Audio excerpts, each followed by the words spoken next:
Well, first, Teresa, thank you for taking time out of your schedule, Glad teaching to do it. students Yeah. to do an interview with us today. And what we're talking about predominantly is backup singing. Mm-hmm. It occurred to me so many times when I listen to music, and I love all kinds of music. I didn't tell you I play the piano a little bit. Oh, do you? Not much. That's interesting. Yeah. Not well.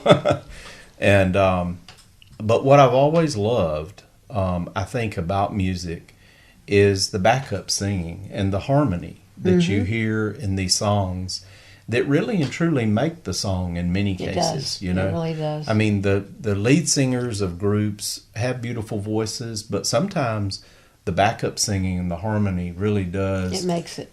pull it through. It does. You know? It really does. Yes. And so I wanted to focus a little bit on that, and also the whole concept of backup singing in general, and how that is really even a profession, and how much people make doing that, and how people are basically in the shadows. You know, Right. I think oftentimes it's something that is in the shadows. In fact, what we hope to call the book would be In the Shadows, or Out of the Shadows, yeah. or something like That's that. perfect. We're not really sure yet, but I wonder if you could just start out by telling us a little bit about how your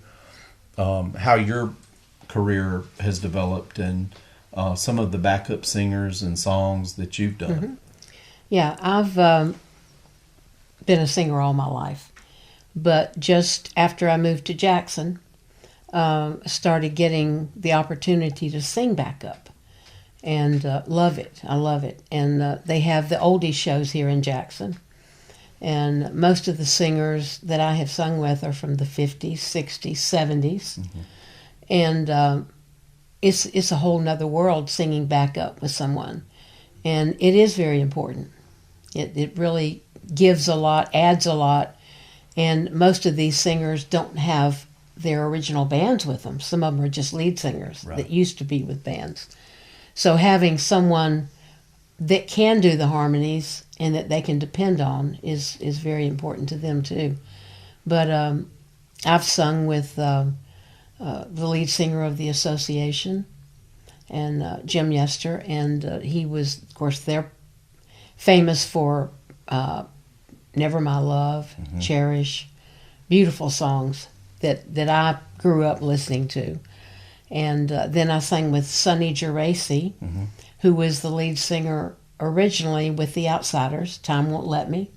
And then he sang with Climax, and beautiful song, Precious and Few. I love that song. And a lot of other songs. There was Rock and Roll Heaven. There were several other songs he did.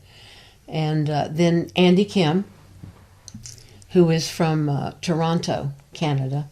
And of course, Andy was famous for a lot of his writing. Now, when we sang with him, he would do his songs that were famous that he didn't record, but he wrote. But he did record Rock Me Gently. That was a big one. Sugar Sugar, which has been used in a lot of movies. And the Archies. The Archies. And, of course, Andy, when Ron Dante was not in the show, and Ron was the singer with the Archies, when Ron wasn't there, then Andy would sing Sugar Sugar. He also wrote Be My Baby. Some of the girl groups of the 60s recorded that. Baby, I Love You. Several others that he was real popular for. And then sang with the lead singer from he's the one who sang, I'm trying to think what his name was, but he was Terry Sylvester, and he sang Long Tall Woman and a lot of those songs with his group.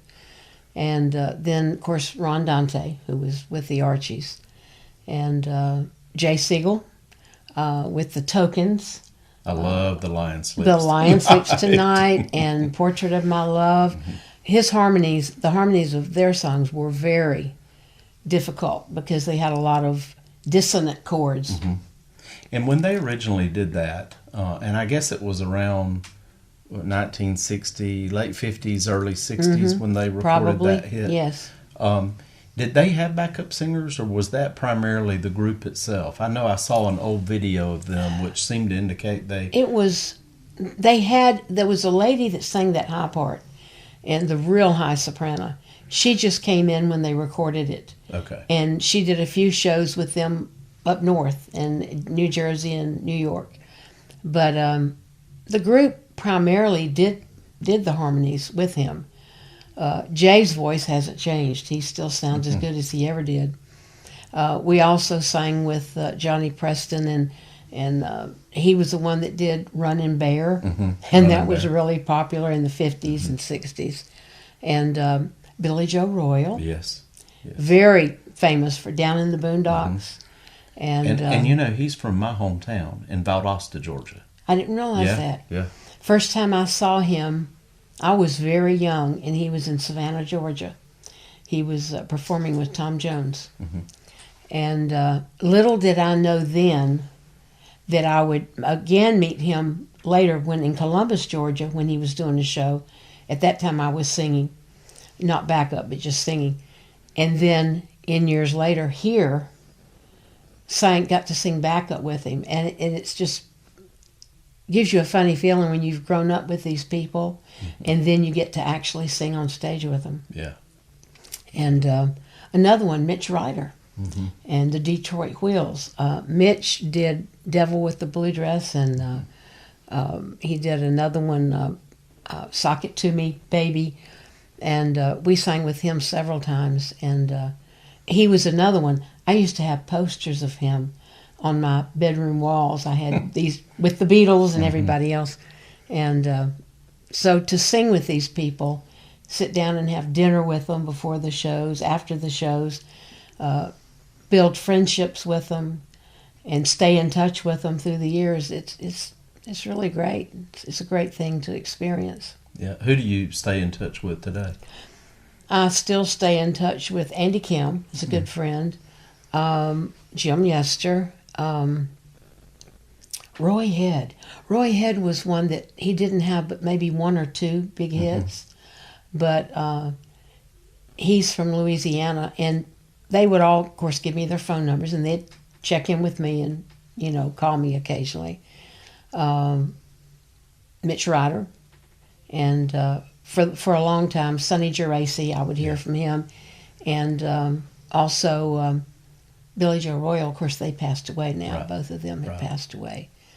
Ron Dante, I stay in touch with him. Some of them on Facebook. Jay Siegel sent me a message the other day because he remembered us singing with him here in Jackson. Called us his Tennessee tokens, which was cute. I love that. Yeah, I thought that was cute. So sang with Al Wilson, and he was popular for a song he did. He did one called "The Snake" that was really popular, and so Al was more 70s, correct? Too. It was, yeah, 70s. Yeah, but he has passed away, but and some of the ones from the 50s, have. But I love that music. Was it Tillotson who did? Johnny Tillotson. Johnny Tillotson who did Earth Angel, right? He did, and we sang with Johnny. And I usually did the high harmonies, the higher notes. And I know he would come over when we were singing. He'd come over and stand right next to me and sing in the mic with me, have us sing close together. That was fun. But I've got, of course, all of them gave me pictures. Oh, Mary Lee Rush was another one. Mary Lee Rush, Call Me Angel in the Morning, right? Angel in the Morning. Yeah. And she actually had me do the duet part with her, that lower harmony in the beginning. And that thrilled me because that was one of my favorite songs. It's a beautiful song. Oh, and that was just a joy. And I stay in touch with her. And other people have recorded some of these songs. That's right. I noticed that Billy Joe Royal had recorded some songs later that others had done. Others had recorded. And Juice Newton, I think, did Angel in the Morning. She did. And she others did a version did it as of well. that. Mary Lee Rush lives in Seattle, Washington, and raises Old English sheepdogs. So anyway, we've stayed in touch. And one night she was having trouble vocally. She had a bad throat. And she came over and said, "Can you sing when we do Angel of the Morning, the high part that I normally sing the lead, she said, I'll just move my mouth and I want you to sing it because I can't hit those notes tonight. And I did, and of course it thrilled me to do it, but it kind of makes you a little nervous too. Milli Vanilli, or what was it called? Willy Vanilli? Milli That Vanilli? was that group. The that duo. lip synced. Did the lip syncing, that's right. They did. I think that probably happens more often than people realize. Yes, it does. Simply because, as you say, things come up and, people need assistance. They do. But getting to know these people, singing with them and becoming friends, and you learn what they're all about. And some of them are very shy. I know when we sang, there was one guy we sang with it. Before every show, he would always go off in a corner and just sit, and he wouldn't talk. And somebody said something one day, said, "I wonder why he does that." I said, because he's focusing, he's getting ready for the show, and he has to be. Almost, it was like he was meditating, But it was a lot of fun getting to know and seeing their personalities, especially after having really considered them like people that I just idolized growing up, and then getting to know them as just normal people, It was fun.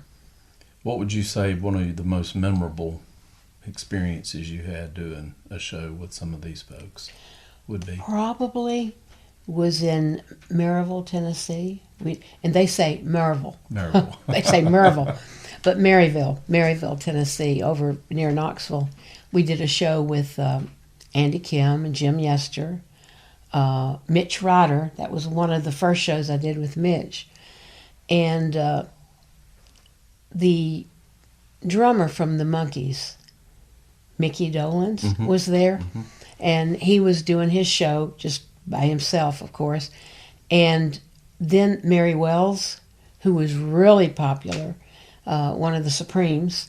And so when we had finished our part, Andy Kim came over and he said, "You know what I want to do?" He said, "I just want to go out and sit in the audience and watch the others perform." And he said, "You want to walk out there with me?" And I said, "Sure." Well, Andy was one that all the women loved. He just very handsome guy and has a great personality, charisma about him.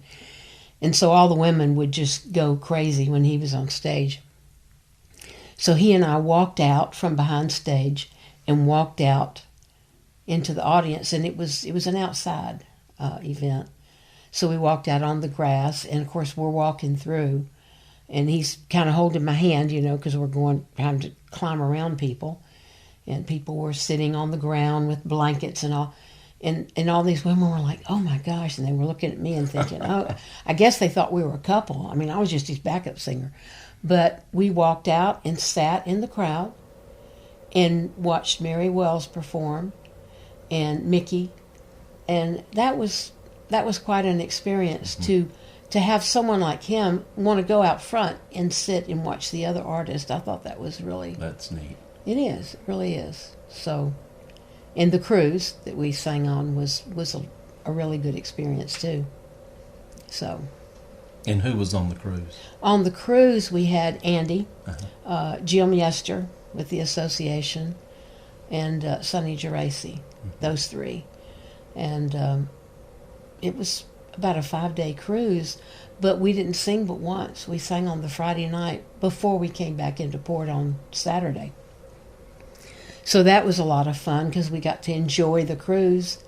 Took our mates, my husband went, and we went, got off the ship and went into Cozumel and got to enjoy just being tourists, and then come back and then did the show on Friday night on the ship. And that was fun. That was a lot of fun. So you've also taught students for a number of years. And yes. I understand that 5 of your students have had recording contracts. That's right. Yeah. That's right. And that must say a lot about you as a music teacher. But it also says a lot about your own talent and sharing your talent with others who can then go on and replicate that talent. And people always say that to me. Say, boy, that says a lot of you as being a good teacher. But I don't take credit for any of these students' successes, except that I really encourage my students. I give them a lot of positive feedback. Not very critical. I just try not to be. I try to major on the good things they do great. But these students that have gotten the record deals, they have God-given talent. I mean, I knew from the beginning when they were very young. But Jessica Andrews was the first student that I had that got the record deal with DreamWorks. She had a big hit with Who I Am. I Am Rosemary's Granddaughter. People remember it from that. And then I taught Whitney Duncan from Scotts Hill, and she actually did a duet with Kenny Rogers. She was on Warner, and she was also on Capitol Records. She had 2 different record deals at different times. And then she started writing, and she had several solo songs that she did really well with, too, singles. And then Hope Partlow. Now, Hope Partlow was from Memphis, and she got signed to Virgin Records. She was actually a country singer, but she went to Nashville, and I took her, and she did her first demo in Jackson. And then she went to Nashville and got signed by Richard Branson, that owns Virgin Airlines. And so he signed her to his label, and she started singing pop and had a big hit with Who We Are. I thought was interesting because Jessica's was Who I Am, and then Hope had one, Who We Are. They all had music videos that were on CMT and all. And Hope actually opened for Jesse McCartney. And then when she was the headliner, the Jonas Brothers opened for her. So it was a big deal. And so she was on Virgin and then on Decca Universal. And then Lauren Pritchard, local girl here in Jackson. And Lauren started out with moving out to L.A. and got involved with theater and did a lot of acting and things out in L.A. and then got with the Spring Awakening group in New York and was on Broadway. That was always her ultimate dream, is to be on Broadway.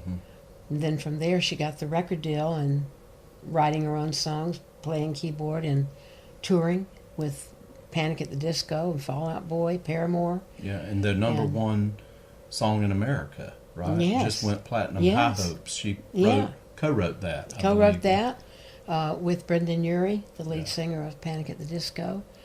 And I've been to see her in concert several times with these people.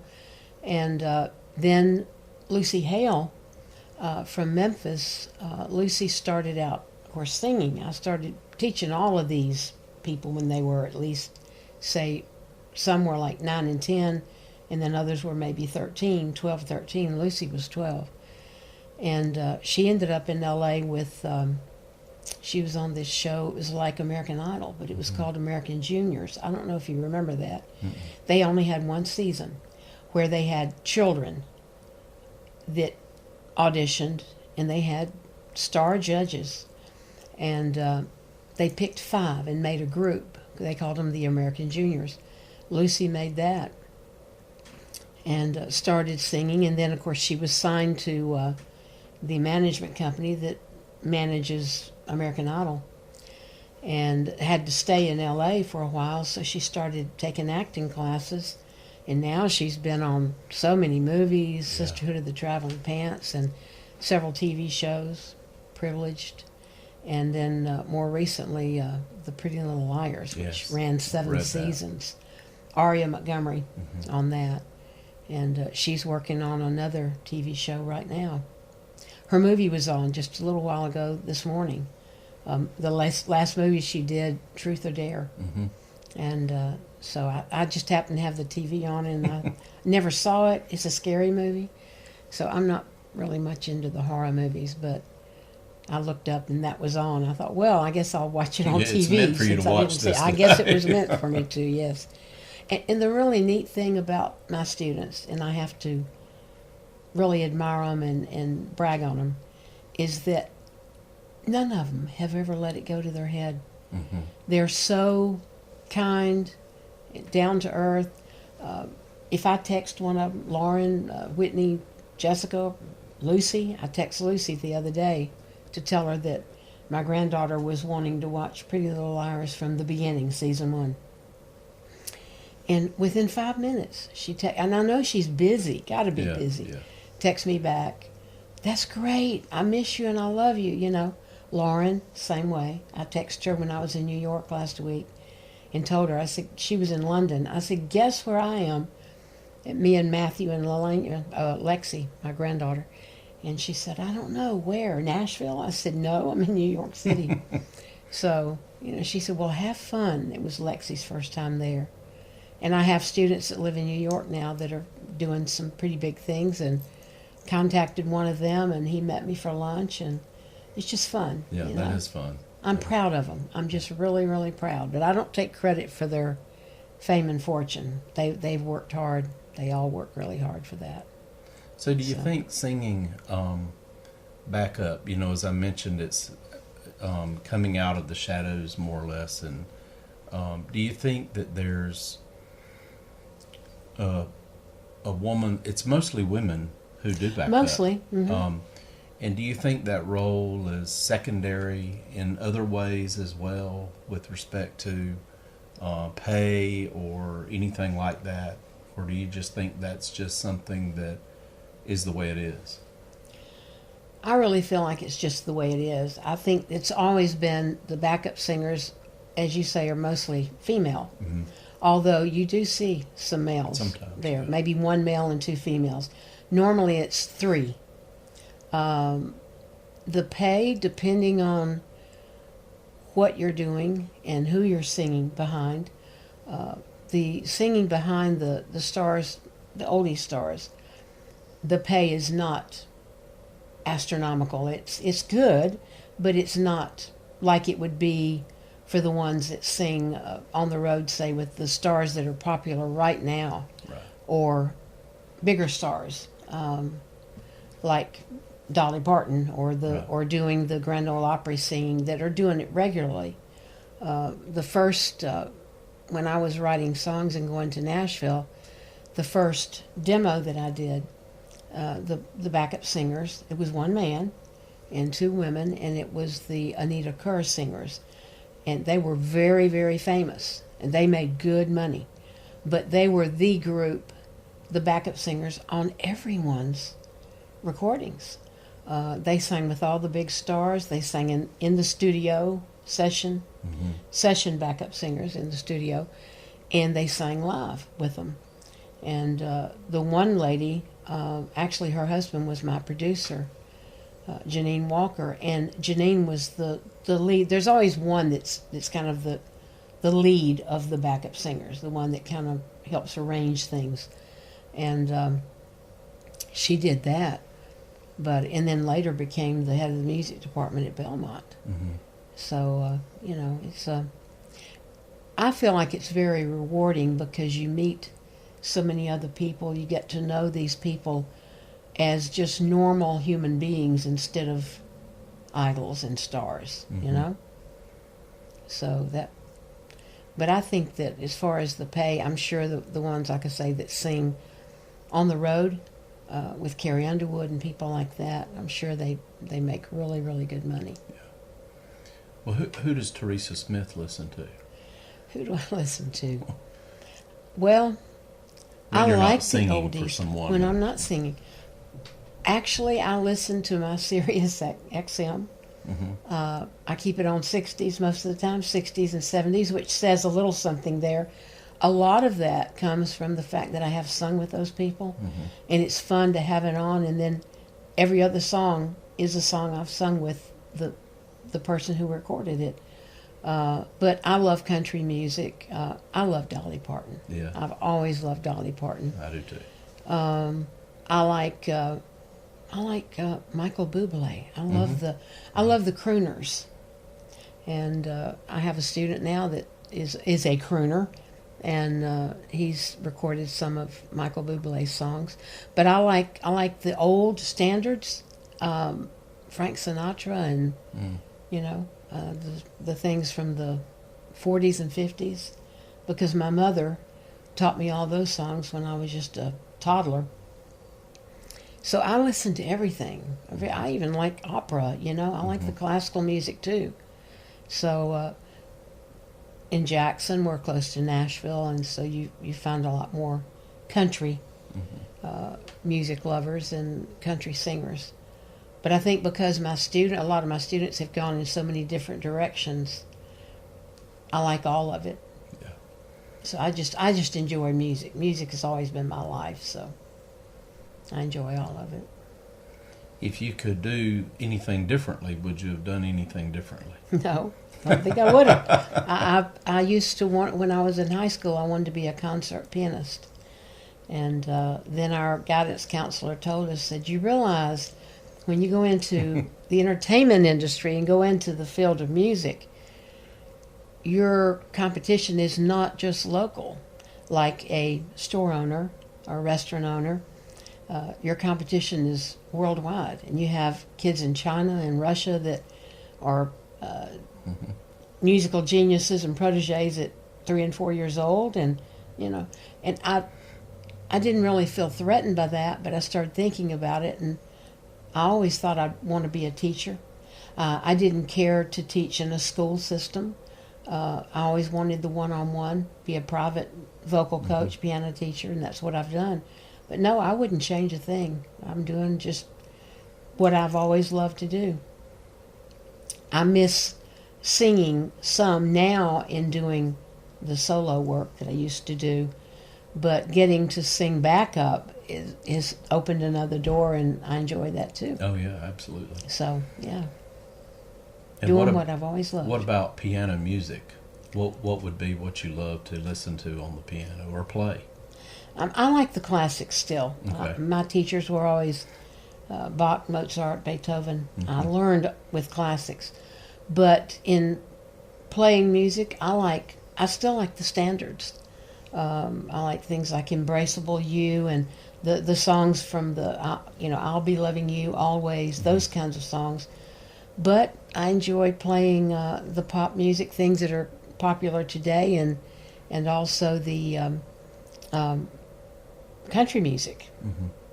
So many musicians, it seems to me, who go into different areas that stray kind of away from the classical type music were influenced heavily by spirituals or hymns. Would you say that's been an influence that too, on your life? Yes, because the first singing I did was in church, of course. Okay. And I love gospel music and contemporary Christian, inspirational. And I've sung, in fact, I sang in the church that I'm going to now. They had me do a Christmas special last year. And I enjoy that. So, and my daughter's a Christian singer, so, we like to get together and sing too. But I do enjoy anything inspirational too. Amazing Grace, How Great Thou Art. That's some of my favorites. And you had a moment in your own life in the past few years that was pretty inspirational too. Yes, the heart surgery I had almost exactly 3 years ago, and just out of nowhere, just started having some problems and ended up having to have 4 bypasses and a heart valve replacement, which at the time I didn't realize how serious it was. And since then, there's been so many people, some very famous people that have passed away having heart valve replacement. But I'm a miracle. I literally am. The doctor told me after the surgery, I had several other, I teach a lot of the doctor's children. Right. And so they knew I was there and they would check in on me. And everywhere I go, the nurses, when I go back, when I was in the hospital taking care of my father, I would be walking down the hall and a nurse would go by and do a double take and said, "Aren't you the lady that was in here that had the heart valve replacement and coded twice? And, do you realize you're a miracle?" And I'm like, I sure do. Praise God, because the prayers and that's what saved me. And a great surgeon, surgeon. Yeah, it makes a difference. It does. But when you actually did code once, you had an experience that I did. was very altering kind of. It really is, and you always read and hear about people having that near-death experience Mm-hmm. where so many people say the same thing. It's like they're looking down on their body, looking down at themselves on the operating table. It's like they rise up. It wasn't like that. I just remember getting really, really cold, just ice cold, freezing. And then suddenly I look up and I can see silhouettes and just barely make out some features. It was dark. They were dark silhouettes, but I could still see some features and eyes and all. And my mother had passed away. Well, now it's been a little over 19 years ago. And all of a sudden I was feeling really cold, and then I see these faces, and it was like relatives, my aunts and uncles and grandparents, and then my mother. And suddenly I started feeling warm again. And I guess that's when they brought me back, shocked me or whatever they do. And behind the family members that I could see was the form of Christ, and just very, very clearly, with his arms outstretched, like he was welcoming me there. And then suddenly I felt, like I say, really warm. It was like my mother was holding me. That's the only way I could describe Mm-hmm. it. And then everything just faded away, and then next thing I know, I'm waking up. A week later. Yeah, and I was on life support for a week. I had tubes intubated, breathing for me, making my heart work. Tubes and wires everywhere. And my kidneys were failing, my liver was failing. Every bad thing that could happen as a result of what I'd been through was happening. And with all of those complications, I really shouldn't be here. But everywhere I go, people say, "You realize you're a miracle?" I said, "Yes, I do." God wasn't through with me. Yeah, and it's an amazing story, but it's also very comforting in the fact that you know what's after. You've That's had right. you've had that experience of what will. And it does. be It after. gives you a warm feeling. And I think because of what I went through myself, and then taking care of my father after Mom passed away for 18 years, looking after him. He did great. He was 92 when he passed away. But we were so close. That was so hard on me. Yeah. That's been a very difficult experience. But the thing I think that's made it easier, the grieving easier for me, is that experience I went through. Yeah. Because I know where my mother and father are, and they were very strong Christians, had strong faith. I do. And, if you've got that belief in God and in heaven and the afterlife, that, it's a comforting thing. And what I experienced, I'm sure, has made that much easier for me. Sure, absolutely. How are we on time, John? 35 minutes. We have 35 more minutes? No, we've gone 35. Oh, we've gone 35 minutes. Yeah. Okay. You got any ideas? I have Yeah. some questions if you don't I mind. knew you That's would. great. He's the journalist. Okay, there you go. But you have to Great. edit this out. Can you Yeah. chop it out? He can do all Are you of doing that. Look, he's a Well, professional. I'm I can not tell. necessarily done, Okay, that's but fine. you want to take the seat and No. Okay. I'm just going to sit here. But if I ask you a question, you can look at me when I ask it, but Okay. pretend he's the one that asked. Okay. Sure. To make your conversation. That's go- fine. go more Am I doing okay with You're that? doing great. Because I'm looking at him, and every now and then very few times, I think maybe I can count 3 times that I've looked your way. I think this has been great. One thing that I didn't do was I didn't want to turn and look away from you to look at my notes, Okay. because I had looked all this stuff up, but then I realized I Oh, couldn't remember okay. half of it. So you need to look over it a little. Well, That's I fine. was just going to see if there was anybody that we didn't cover that you had listed, and I'm sure there are. Henley, Larry Henley. Did we talk about him? And Or the Larry- Diamonds? Diamond Dave. So we can come back to And Larry Henley, what did it say that he did? Larry He was Henley one that did did- Mother-in-Law, Mother-in-law. He also which is one of my favorite But songs. which one did Bread and Butter? Was that him too? Let's see. I The wrote New that one Beats. down. He was too. with the New Beats. He was the New Beats. Yeah. Was that Larry? Let's see. Some of them I only sang with maybe once. How many people did you like? How many different people were you out with for an extended time? Most of those people you mentioned. There were some I was with a lot. Like Andy Kim was just about every show I did. For how long? Sonny Geraci, oh gosh, for A couple of years.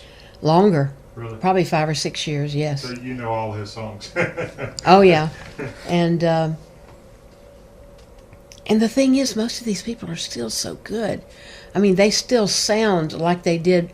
Very few that I have sung with have started kind of losing it. And I mean, some of the older ones, Diamond Dave, for example, was one of the older ones. And Diamond Dave, I'm trying to remember the songs he did. Oh, and then the guy that was with the Little Spiral. Darling and Silhouette is from Diamond Dave. That's Diamond Dave. And then the guy that did, let me think. There's another one that just came to mind that I might have even left some out because there were some that I sang with maybe once. Didn't you work with the Diamonds? Yeah, that's Diamond Dave, Diamond Dave. Diamond Dave. Was there a member of that with the last name of Stetson? There might have been one of the original members, but it didn't work with. See, I didn't work with the Diamonds. I worked with just the lead singer. Weren't they from Canada? Because, yes, Okay. originally, and he was just a sweetheart. Johnny Tillotson was one of the older ones that I worked with, and then the guy He's that been did, around for a long. I mean, he was. Yeah. He did Earth Angel.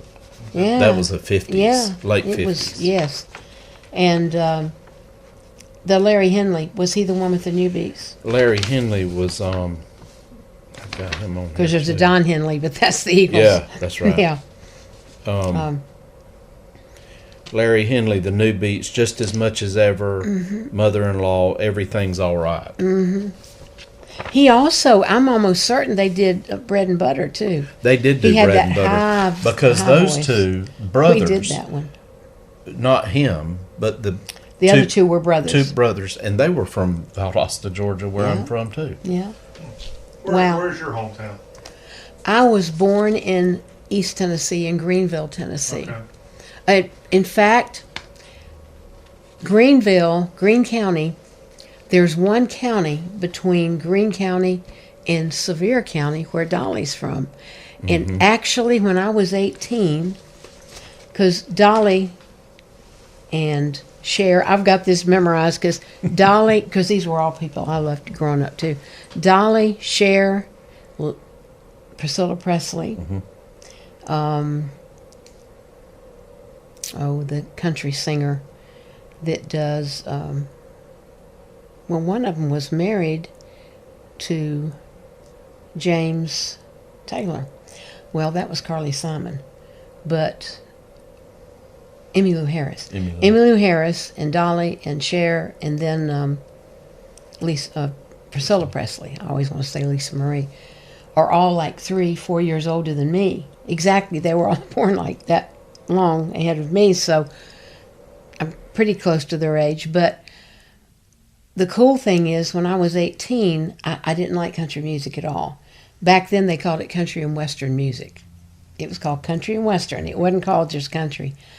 And, of course, when I would go back home to Greenville, Tennessee, where I was born, to visit relatives, all my relatives stayed there, grew up there, went to work there, stayed there. So when we'd go back to visit grandparents, I would see all of my relatives. And my uncle was a Shriner, and he loved Dolly Parton. And they used to have shows downtown Greenville, small town. They would block off the streets and have a flatbed truck and Ray Pillow and some of these Grand Ole Opry stars that I didn't even keep up with back then because I just thought it wasn't cool to sing country western. my uncle said, I've got you in a show. We went there one summer. I said, what kind of show? Well, it's going to be, they're going to block off the street and have a flatbed truck and country. And I looked at him, I said, oh, Uncle Mose. I called him Mose was his nickname. I don't sing country music. He said, surely you know something country. Well, I loved Joan Baez, and I did a lot of folk music back then. And I knew Wildwood Flower and Long Black Train, and those are more bluegrass country. So I said, I had my guitar. He said, well, just do one of those. They'll have a live band, and they can play those. I only did 2 songs. So that night, it was a Ray Pilla show, and Ray Pilla was a big Grand Ole Opry star. So, of course, I was like, bored, thinking, this isn't what I do. But when I got there and went on stage and I started playing with the band, people were going crazy cheering. And I'm thinking, boy, they all know this song, And I just knew it as a folk song. And I'm singing that. And when I got through singing my second song, Long Black Train, as I was coming off, they had those rickety steps coming off the truck. Dolly was in that show. And Dolly was at the foot of the steps, and as I came off, I didn't know her from Adam. She was just getting started. And she looked at me and with that little girl voice, and she said, that was really good. I enjoyed you, And I said, well, thank you. And I thought, gosh, she's a pretty girl, She's real, like I say, she was in her early 20s. And then Lynn Anderson was also in that show. And she was over there with her long blonde hair. She was talking to me. I didn't think any more about it. About 3 or 4 years later, Dolly Parton was Porter Wagoner show and all this stuff. I went back home to visit relatives, and Uncle Mo said, remember when you sang on that show with Dolly Parton? And I said, I never sang in a show with Dolly Parton. He said, you did too. That Ray Pilla show. That was what, she was still living in Sevierville, and she came over to do that show. That was, I said, the one, with the big hair, which I've got now too. Big hair, and, that little, I said, oh my, and then it just came back in a flash. That was Dolly Parton. Wow. So I literally sang in a show with Dolly Parton and Lynn Anderson. That was so cool. Yeah. That is cool. And I love Dolly. That's one of my favorite. But where I'm from is just a county over from Sevier County, where Dolly's from. That's a pretty area. So when I sing Dolly songs, and I can do the accent and sound like Dolly, East Tennessee is so different than West Tennessee. Yeah. They say over yonder, over thar, back are. I mean, it's mountain, just like Appalachian stuff. I mean, of course, the Smoky, in Greenville, you can see the Smoky Mountains and then where the Blue Ridge Mountains start. And it's so cool because you got the Smoky Mountains they're high, but they look very low compared to the Blue Ridge Mountains. And they're just smooth, and you got that mist around them. And then the Blue Ridge are just real jagged, and, it's a really beautiful part of the state. Well, did you ever get a chance to listen to or see the Carters or meet any of the Carter family? I didn't get to meet any of them, no. But, let's see, who was it? That was the White family, not the Carter family. The Whites, there's Sharon White, there's the 2 sisters and the father. And I was in a talent contest, You Can Be a Star, used to be out of Nashville. I was still living in Georgia at the time. And I auditioned for it and got on it. And Buck White, the father of the 2 girls, he and his daughters were my judges that night. That was kind of cool. But no, I never did get to meet any of the Carters. But I like their music now. I grew to really like country music, and when I was entertaining, I did probably as much country as I did anything else. Linda Ronstadt, love Linda. She's another one. She and Dolly and Emmy Lou, and they're all the same age. Cher and Priscilla Presley. I was a big Elvis fan. Big time. Did you get to meet Elvis? I got to see him in concert 3 times. Yeah. Didn't get to one-on-one meet him, but I was right down front. And when I was younger, everybody said I looked like Priscilla Presley. I had the long, straight hair. And when my daughter was just a toddler, I would be in a grocery store. And like I say, I had the real long, straight hair and the big eyes and all that. And just, I did look like her. I see pictures of her at that particular time, like 1970 and all, and I look at them and it's kind of scary. But I would be in the grocery store and have Lelania, my daughter, in the cart. And because she was kind of close to the same age as Lisa Marie, people literally would come up to me and say, "Are you Priscilla Presley?" And I actually got in his back gate. We went to Graceland, and it was when he was getting ready to go on tour, go to Las Vegas, actually. And we were down at the front gate. And I was always real brave about trying to meet famous people. And so I told my husband, I said, "Let's go around to the back gate." He said, "We can't go back there." I said, "Sure, just drive." I said, "I'm sure the guys that are his bodyguards live in those little houses back there." And they did. We found the back gate, and my cousin and I got out. My daughter was with me. And we went through the back gate. It was just a latch. It was like a corral gate, like in a farm. And I just looked over, and my cousin said, "You can't open that." And I said, "There's no lock on it, Debbie. We're just going to..." And we walked around and saw all the cars parked in the back of his house. I'd seen pictures, so I knew that was the back of Elvis's house. And we walked all the way around on his front porch. And there were fans sitting on the fence all around his house. And as we walked along, they were taking pictures, and they were, "Priscilla, Priscilla," and Lisa Marie. It was so funny. Lelania tells that story. She remembers it. I said, "How many albums, I wonder, photo albums, are we in?" Yeah. And people say, "See those pictures? That was Lisa Marie right there, and there's Priscilla." And you waved to them, right? So I waved back. I just was waving. Debbie said, "You're crazy." I said, "Well," and we went all the way up on the porch, and I thought maybe he'll come out, get in the limo, and as he comes out, he'll see us standing there, and he might stop and get out, and that'll be my chance to meet Elvis Presley. Yeah. My cousin walked around the side, and Red West, his main bodyguard, came out and saw my cousin and said, "What are y'all doing in here?" He was nice. Yeah. And then he came on out. It's because of her we didn't get, if we'd have stayed on the front porch. But, yeah, so then he said, "Y'all need to go now. Y'all don't need to be in here." And then on the way out, his uncle Vester, I think it was walking up, and he said something. He said, "How'd you girls get in here?" And I said, "Well, just that gate back there, it was just a little latch." And he just laughed. He thought it was cute. But now, did you ever get a chance, when Lauren moved to California, she lived with Lisa Marie? Is that correct? She got to be very good friends with Lisa Marie and Riley Keough, Lisa Marie's daughter. And Riley at the time was doing a lot of modeling. And I think she and Lauren, how they met was at an audition for a TV show or something. And she got, of course, Lauren never meets a stranger. Right. And never. That girl is she is just something else, really. But, and always been so driven and ambitious, that kid. I remember when she was 7 and 8 years old before I ever worked with her.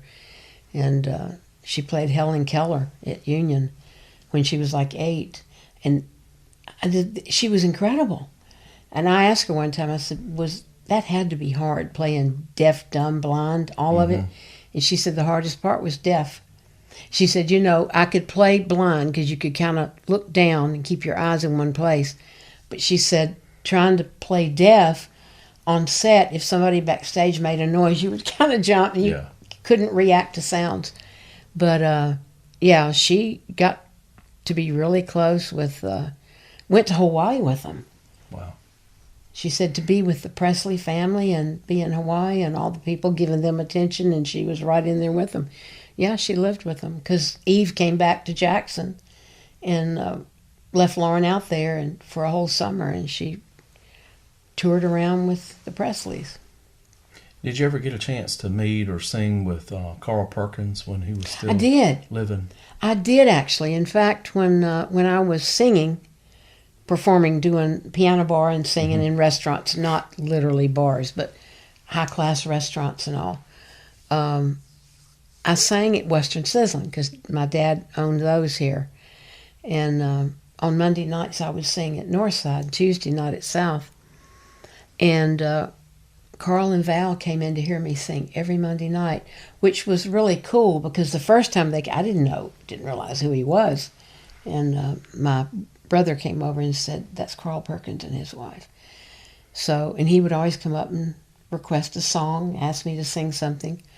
And usually a Dolly song is what he'd ask me to sing. And so they were regulars. So he knew me, and then when they had the telethons, I would always be on the telethon.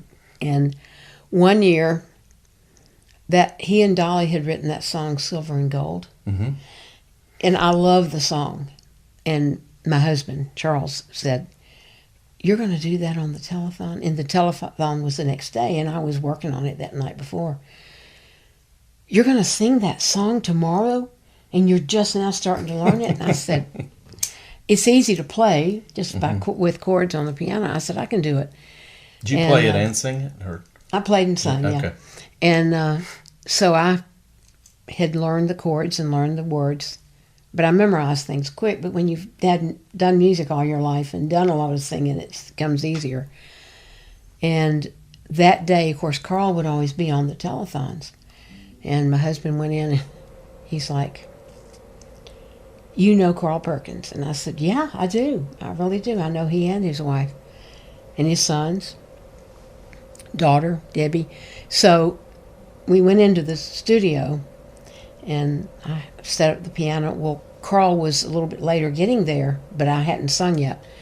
He walked in, and everybody's crowding around him, and he was pretty tall. He looked over, and he saw me and did this, "Hey, girl." And my husband's like, wow. Again, he was a little starstruck. It was cute.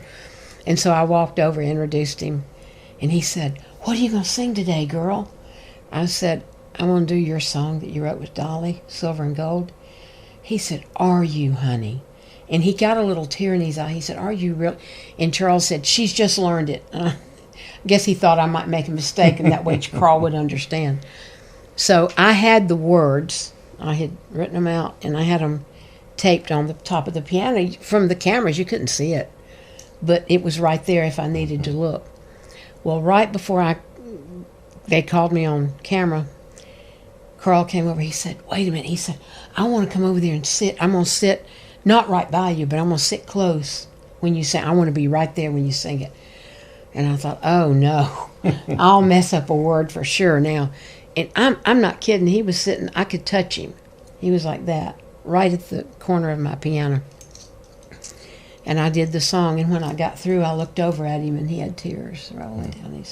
He said, "I appreciate that so much." It's a beautiful song. I said, "I love that song." One of many that he did, and she did too. So, yeah, and then the next day, it was the weekend of the telethon, they had a stage set up at Western Sizzling parking lot. And I played some, and then Carl was going to come on and sing. And he came over to me. He said, "Teresa, can you play Blue Suede Shoes?" It scared me to death. I said, "I've never done that one, Carl." He said, "I do it in A." I thought, well, it's literally a 3-chord progression. Yeah. And so he said, "You think you could swing that? Could you play for me?" He said, I don't have a track to it. And he said, "I don't have anybody here to play for me." I said, "Sure." And so I just chorded it, started it in A and chorded it. A, D, and E is all the chords were. So the next day in the Jackson Sun, they had a picture of Carl Perkins singing. They got that from that where he was singing outside.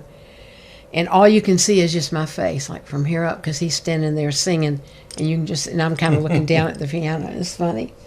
But I made the paper, just my head. It was cute. It's a beautiful song, too. It is. Met Tom Jones back when I was not performing, not me performing. I was real young. And he did a show with Billy Joe Royal in Savannah. That's when I met Billy Joe the first time.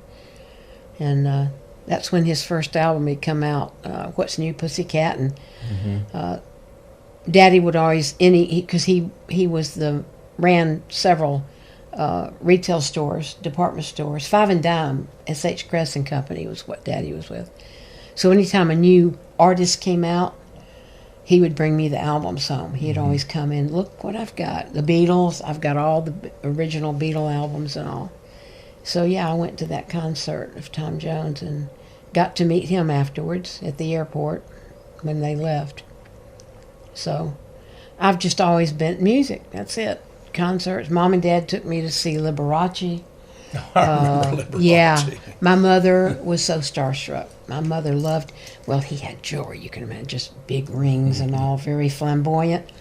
And we got backstage to meet him. And Mom said, I've just got to look at that ring. She just wanted to touch his hand, is what it was.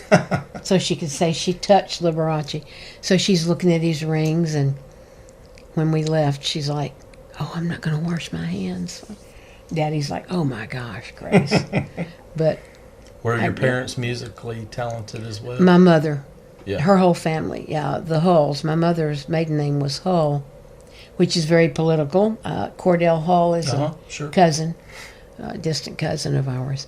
And then Mom's uncles, the Hulls, they were all her father. Well, her father was a blacksmith. My granddaddy was the last living blacksmith in Tennessee when he passed away. But he and his brothers did all the fancy wrought iron work on these big fine homes and all. And anyway, the brothers, my granddaddy and his three brothers, all sang a gospel quartet. They used to sing on the radio.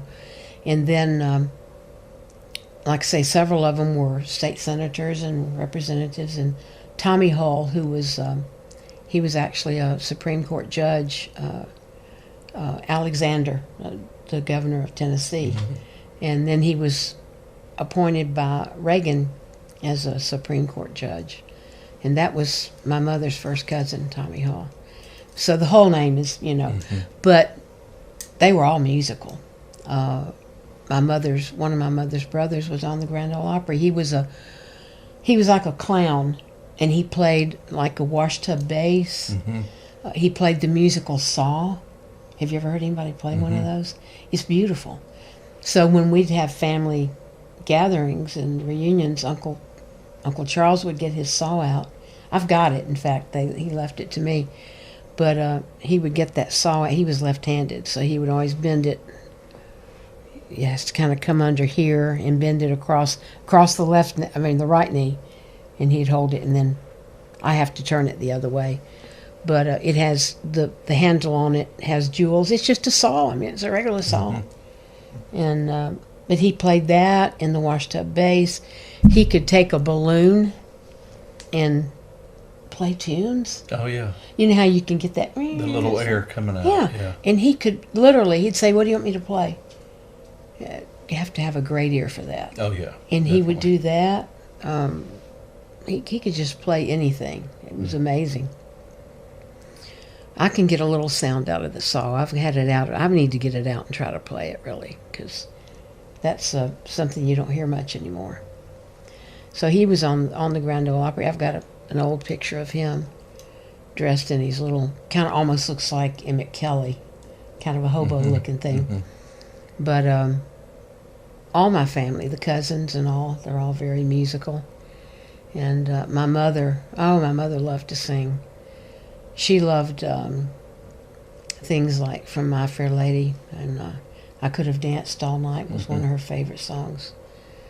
And she wasn't shy. Now, I was. Growing up, I was very shy and reserved. Always just kind of kept to myself.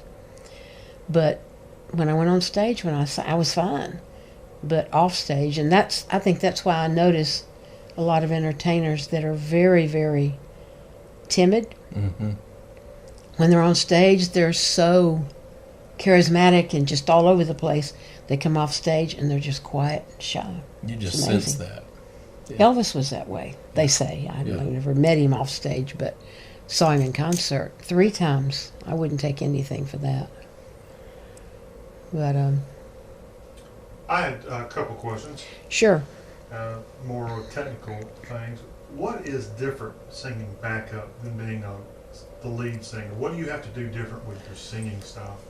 Well, you have to learn those harmonies is the main thing, because when you're the lead singer, now my brother, he's younger than me, when he was little, I would sing Beatles songs and I'd sing the lead, and he had a great ear for harmony, and still does. My children do too, and he would just pick up and sing the harmonies, and for me that was a little difficult because I was always used to singing lead.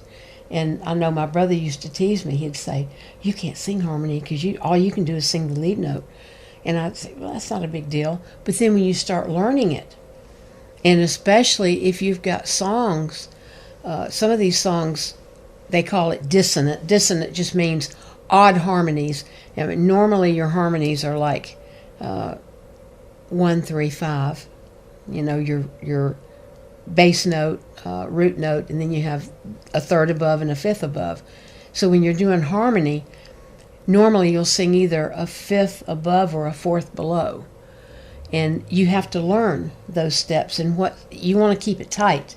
You want that harmony. You don't want to have somebody singing lead and then the person singing harmony being, say, 6 or 7 steps above them, or even an octave. You don't want unison. You've got to have that third and that fifth in there. And then occasionally you've got, like with Jay Siegel in the Association, you've got where you've got a 6 in there. You go from the root, and root is 1. 1, 2, 3. So you've usually got 1, 3, 5 is your harmonies. But 1, 2, 3, 4, 5, and then you got a 6 in there, and then sometimes a 9. And a lot of people don't realize, but a 9, I mean, there's just 8 notes from one octave to the next. So a 9 is a step above the 8, but it also is the 2. Because it can be, so you can play that or sing that 9 right next to the 1, but normally it'll say 2.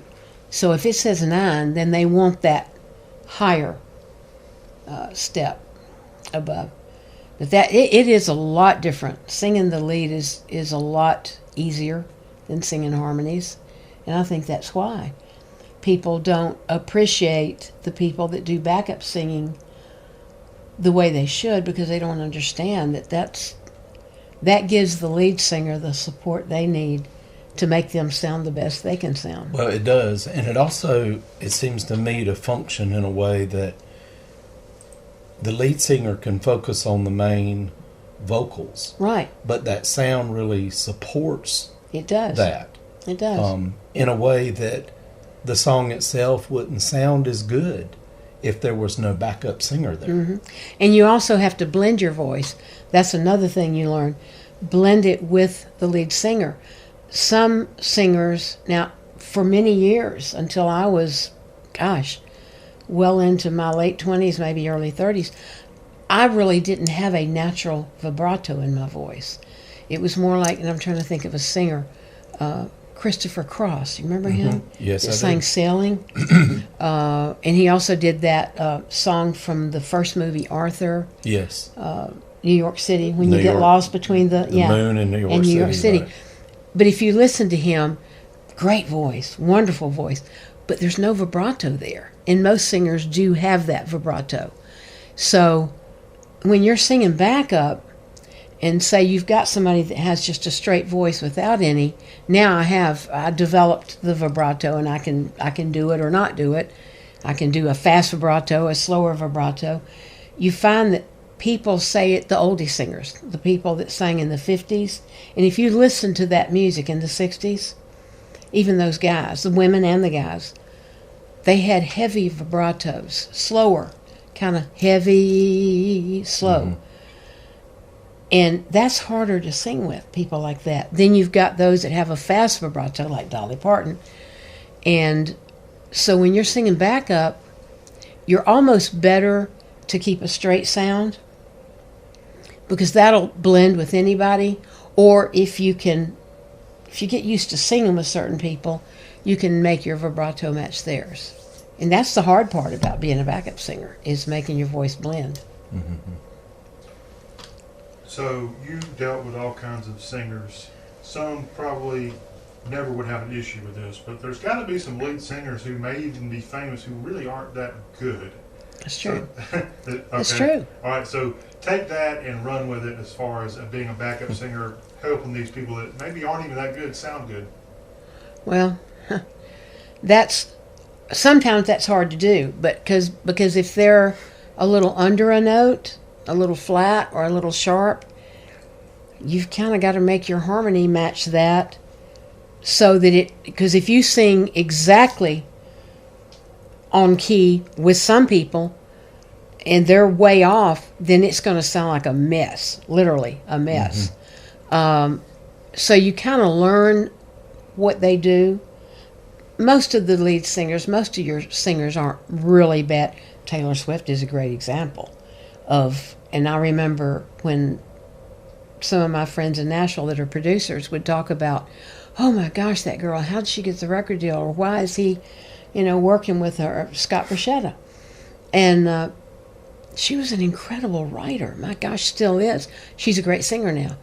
But her first few times in concert, she was so off key, just really go flat.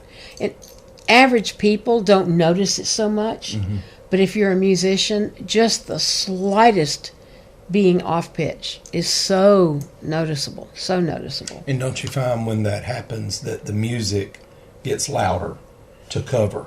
They do. You have to I've kind of noticed cover that. them. You do. You can cover them. Did she not have backup singers early on? She did. She did, and I'm sure they helped her. I never really saw her live in concert, but I liked her recordings, and the producers talked about it all the time. They're like, Teresa, have you seen her live? It's awful. But see, nowadays they have tuners. Tim McGraw is a great example of that. I love Tim McGraw, and actually have gotten to meet Tim and Faith because of Jessica, because my student Jessica Andrews sang. Her producer, Byron Gallimore, was also Tim McGraw and Faith Hill's producer. And so Jessica went on the road with them, and I got to go on the road with Jessica to one concert up in Illinois, Moline, and got to be backstage with Tim, and of course Faith was there. But it was, I didn't know that he had a problem with pitch. But they said that in the studio, that's easy to fix because they have the tuners. They can run the voice through a tuner. But what I didn't realize is, even then, and of course now, the sound people, the people out front, sound engineers running sound, they have tuners. They run through the whole sound so that when that lead singer is singing, if they are one that has pitch, maybe that's what they're doing with Taylor too. It's possible. But when they're singing, their mic is running through a tuner, so every note's perfect. So the backup singers don't have to worry about it. It's just not fair. So as a backup singer, you're the backup singer. You're not the star of the show. Yeah. Talk about that, and is there jealousy? And how do you become a professional and just accept what you are? You mean being jealous of the person that's the star?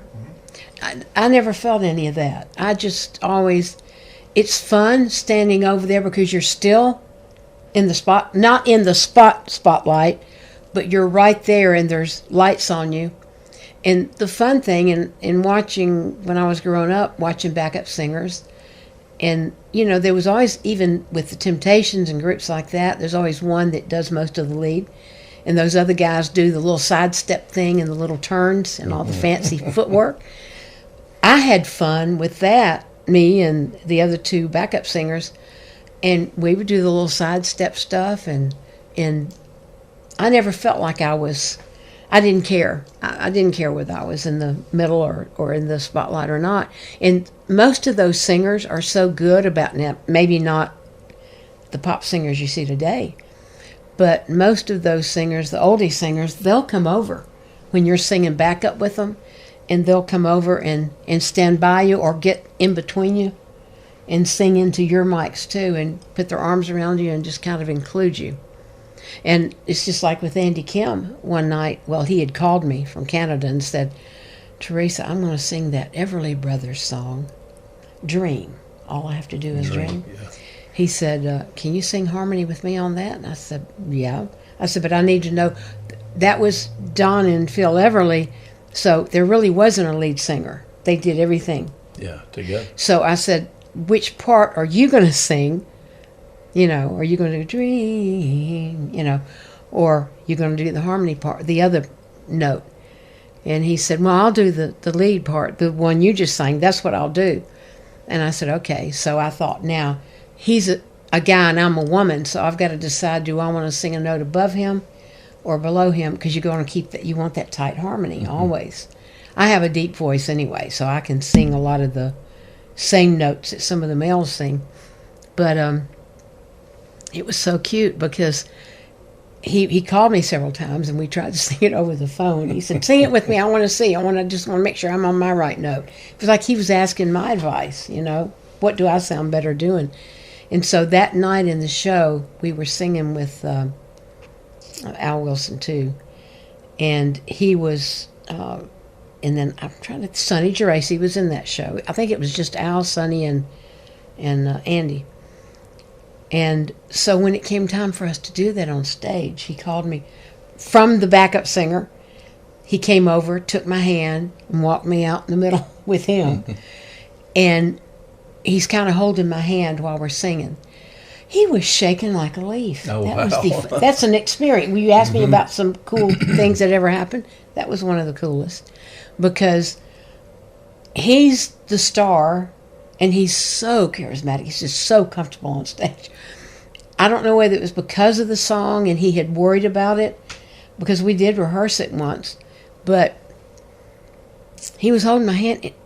His hand was shaking, just visibly. I'm sure the audience could see it, you know. And so I guess he was afraid he was going to hit the wrong note or something. Yeah, I think it's funny that was cute. He calls you from Canada and y'all practice it over the telephone. Over the telephone. I fell one night. Let me tell you, I fell. This was a big show. It was one of the ones they have here. They were doing it at Freed Hardeman. And we had rehearsed. When we had a show, we would rehearse at 10 o'clock in the morning for at least 4 hours, sometimes 5. I'm not kidding. So we'd have to be there early. We didn't have time to go back home, and we had our stage clothes with us. We would rehearse, because we had to rehearse with every one of those singers. That's another thing. All they had to worry about was their part of the show. Their 3, 4, 5 songs they were going to do. We had to sing with all of them. We were on our feet all that time. They go from one to the other. Well, that's different. That's a ringer. Sounds like a doorbell. I'll cut it off. I put mine on Do Not Disturb because my phone, I'm getting little dings all the time. Students texting or calling or whatever. I love texting. You do? I do, because if I'm teaching and it's a text comes in from a student, maybe the next student, I have to look down at the phone, and I don't answer. I don't get on the phone when I'm teaching. But if it's a student saying, hey, can I come a little earlier today, or I'm running a little bit late, you know, how's your schedule? I can just text them back, and then I can keep my phone on silent and it'll buzz. But yeah. Some singers yesterday in Nashville, and I had some issues talking. I talk a lot with my job, and they were like, "You need to stop drinking caffeine so much." Is that true? Is caffeine bad? Are you saying your voice was messing up? Where I had to, clear my throat a lot. The worst thing for causing that phlegm in your throat, and speakers need to know this for sure, and interviewers, whatever, is anything with sugar in it. And milk products. Cheese, milk, anything with milk in it. Okay. Chicken Alfredo, that Alfredo sauce, whatever. It will cause that. You have to clear your throat all the time. Okay. Caffeine, yes, caffeine is not really good either. It really isn't. Okay. It can kind of dry you out too, and cause you to kind of have to do that some. I figured that they knew what they were talking about, but I assume water, talking and singing are first cousins. They are, absolutely. That's why a lot of people, when you talk about being a vocal coach, see, I call it vocal coach. College professors, people in college that teach voice, they don't ever call themselves a vocal coach. They're voice teachers. Voice professors, voice instructors. I took all of that in college, and I teach classical and opera music as well as the other. They call that the da capo method of teaching. And your college teachers think of people like me, because they don't realize I have a degree and studied all the classics and opera too. But they think that I'm just a country music teacher, And the cool thing is when you talk, of course, with mine, having students that have branched out and gotten the major record deals, again, that competition thing, I'm not just a local lady that teaches singing lessons Right. to Susie down the street or the little girl across town, but I got students coming from everywhere. And I do them online too. I do FaceTime lessons. I was using Skype, and Skype freezes up a lot. Then I used Facebook video. I have a little girl in Roatan, Honduras right now, who was from Houston, Texas. I started teaching her. They came to meet me and took some lessons here. And then when they went back home, we started doing the online lessons. And they were in Houston, and then they moved to Roatan, Honduras. So we do lessons from there, and she gets great service, and, I think that's wonderful. California, I've got a guy that was an actor out in California. I taught out there. Some from Georgia, some from Michigan, Pennsylvania, Florida. Wow. Yeah, it's fun. I enjoy what I do. I met a little girl when I went to hear some students sing during CMA Fest week in Nashville, Franklin actually. A little girl from California, was 9 years old, incredible. And naturally that kind of, when I don't ever try to promote myself, I'll usually say something to the parents, man, she is good, and then they'll talk to me, and they'll notice maybe certain ones are singing, coming over to me afterwards, and I'm hugging them and stuff, and they're like, are you their voice teacher or something? And yeah. And I had this lady from L.A., and her little girl has a teacher out there, but the kid does acting and dancing and singing and plays piano, plays guitar, everything. Kind of like a little Lauren Pritchard is what she is. And the mother said, I need to get your information because I'd like you to work with her. Do you do online? I said, yes. She said, well, she's loving Nashville, and she's wanting to learn a few more country songs. And the type music her teacher teaches her is whole different. It's a different type, genre. And, not that we think you just teach country, but still, could you? And I said, sure. So they've been in touch with me several times. We're supposed to start, working with her online. But, that, all of the sophisticated equipment and things that are going on today that we didn't have when I was growing up with internet and all, it's made it possible to teach somebody in other countries. That's everywhere. Amazing. Really is. But yeah, that on the voice thing, yes, caffeine is not good for your... What about temperatures of stuff? Hot, cold, does that make a difference? Yes. If you're out in the heat, it causes you to kind of just...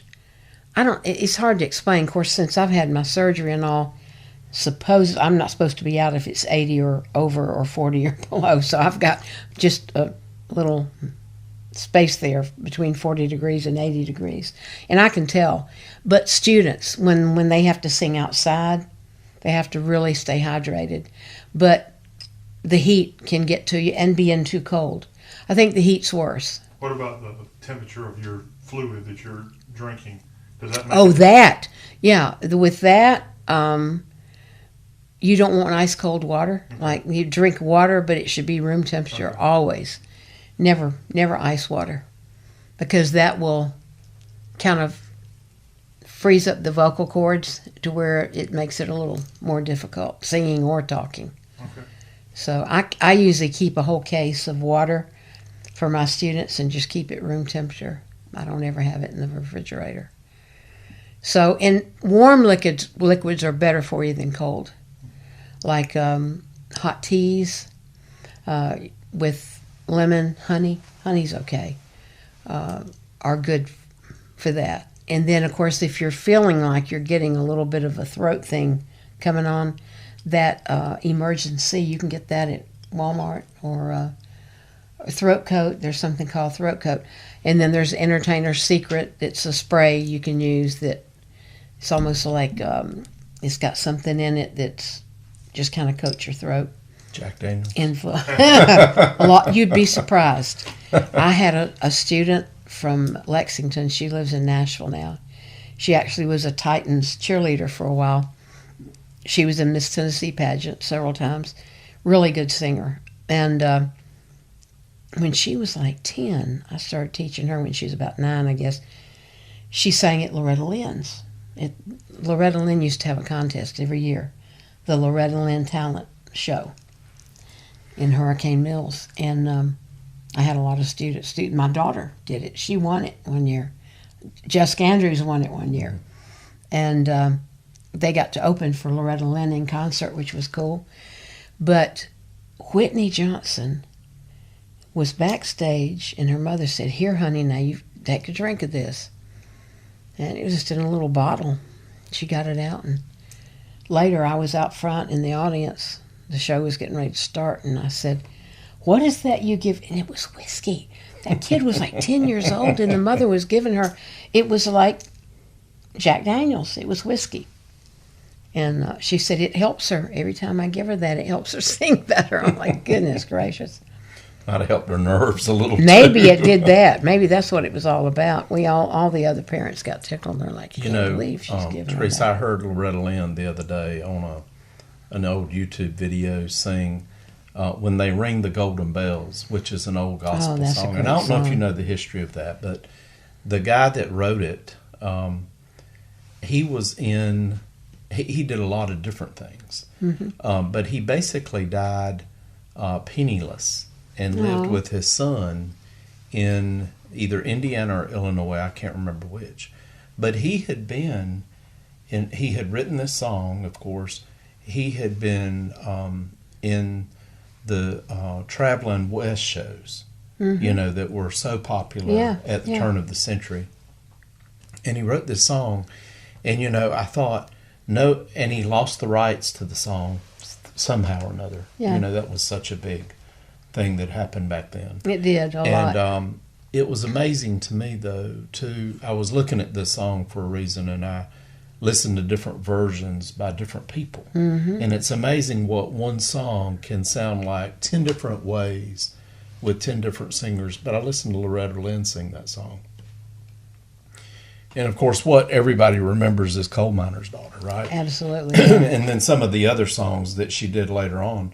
But that particular song, she was able to hit some notes that were just simply amazing and have that note hang there with that quiver for a long duration. And Loretta has a very unique vibrato. Very much Always so. It's throaty. She always does the note, holds it out, and then it's a vibrato way back in her throat. It's really cool. Yeah. Very unique. But Loretta's, she still sings well. Yeah. And she's had so many health problems. Yeah. Bless her heart. And when the talent thing was going on up there, her kids were the host. Patsy and Peggy, the twins, were the host. Patsy mostly was the one that did it. And then, let's see, Becky Sue, her oldest, Peggy Sue, no, it's Becky. She worked in the office there. She was the oldest daughter. Ernest Ray was the host some. Of course, her son, Jack Benny, I got tickled the names of her kids because she named Patsy and Peggy. She named Patsy after Patsy Cline. Yeah. And then there was Sissy. That was the youngest. And so it was, Peggy never did host. Patsy was a host. Ernest Ray was a host. And then Sissy became the host. And, of course, I got to know all of them because I was up there so much. Every time they had a contest, I was up there with students. But, and in fact, they asked me to teach up there at one time. Sissy called me one day and said, "Teresa, we're looking for a really good voice teacher, vocal coach, to work as part of our company here at the ranch. And would you be interested?"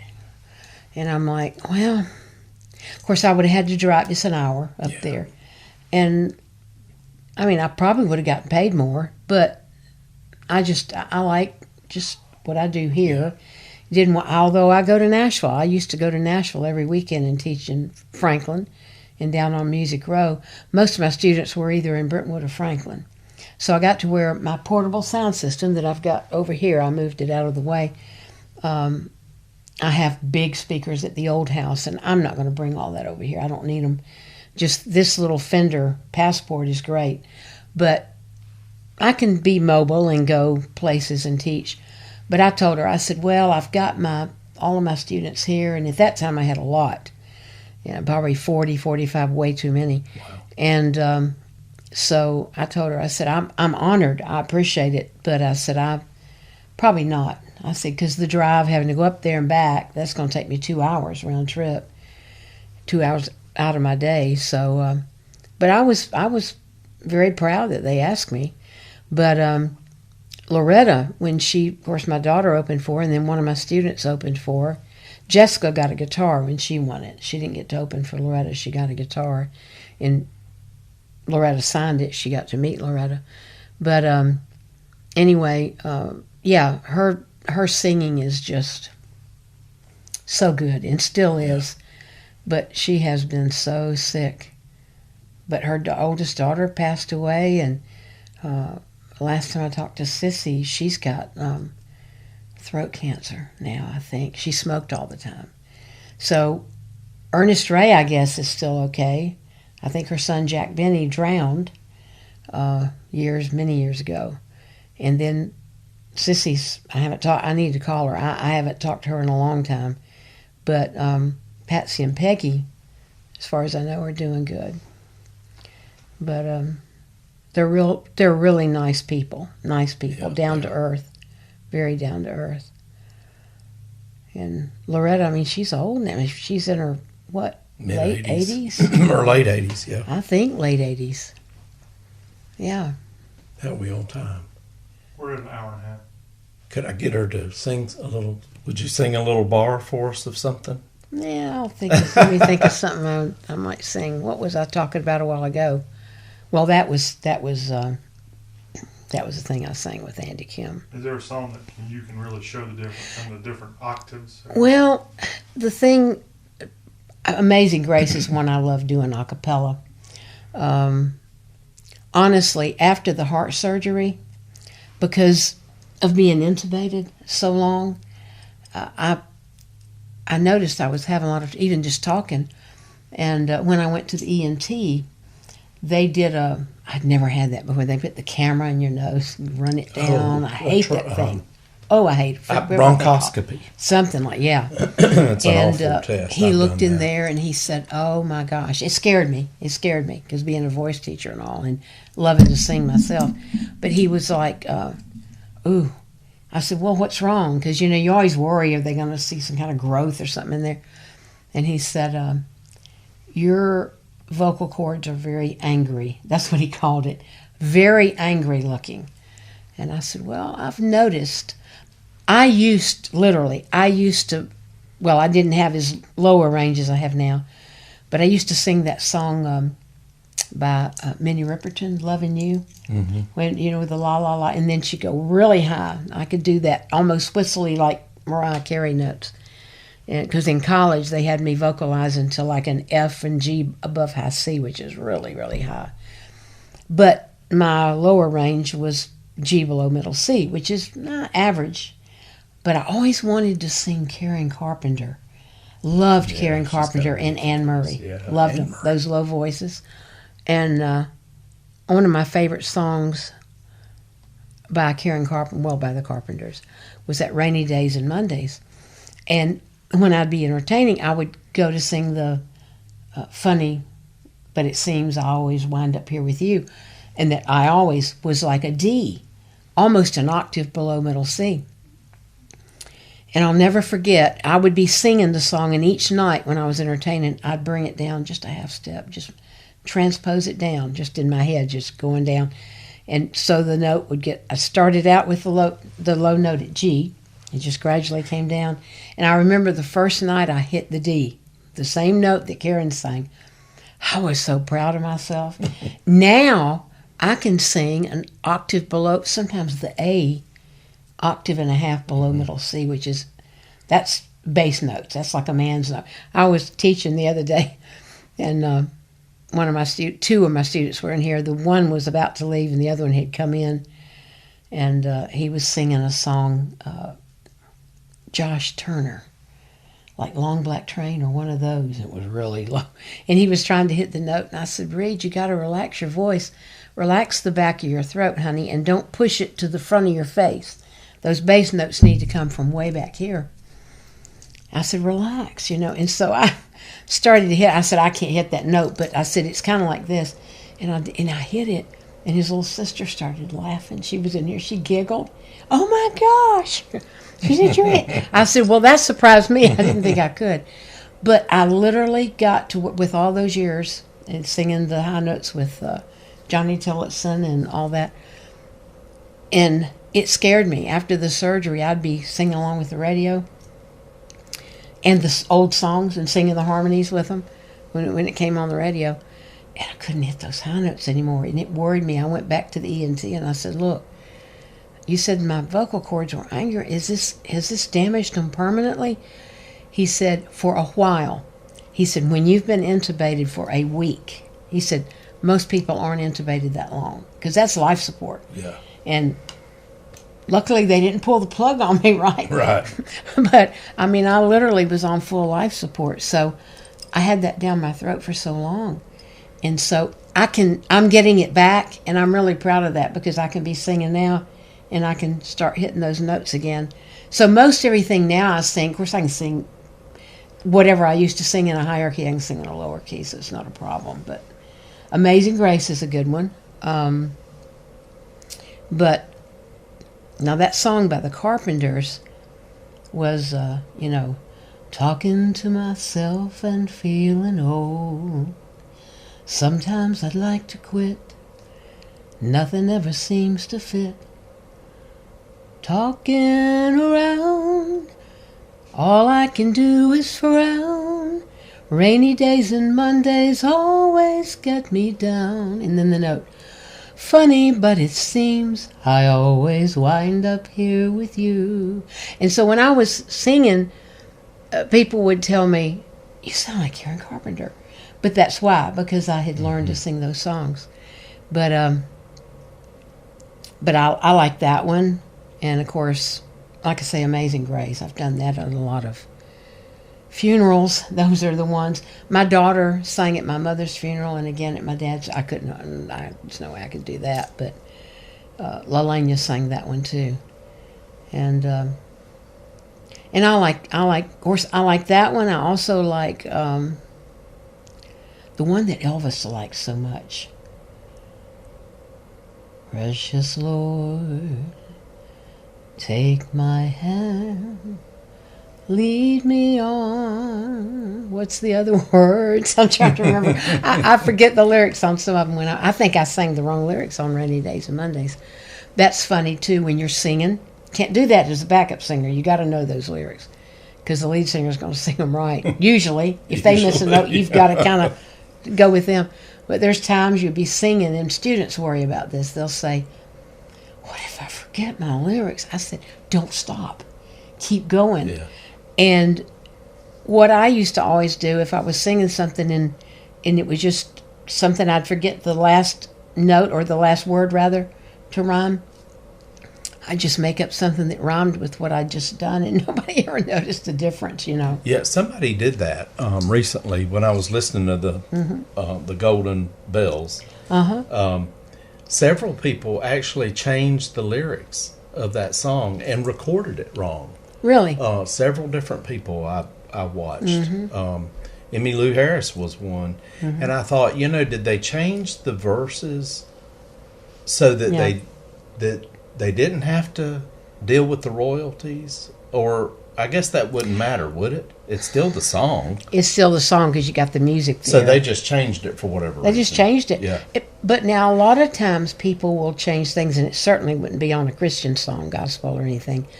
But nowadays, some of these pop songs will have a curse word in them somewhere. Mm-hmm. And students will say, I want to learn that song, Miss Teresa, but I don't want. I said, honey, that's not a problem. You just change it. Yeah. And I do that all the time with students. I'll come up and say, sing it this way. Just sometimes you almost have to change the whole line to make it make sense. Sure. When it's been something that was a little, not necessarily a curse word, but sometimes it's just the content more adult-like. And, I'll change it to something that's simple and more childlike. And the parents love it. They're like, well, that's great because they love that song.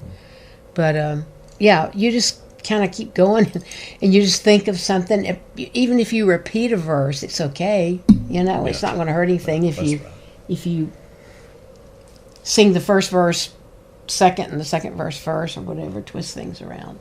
Main thing is just don't stop. Yeah. Don't stop in the middle of the song and look like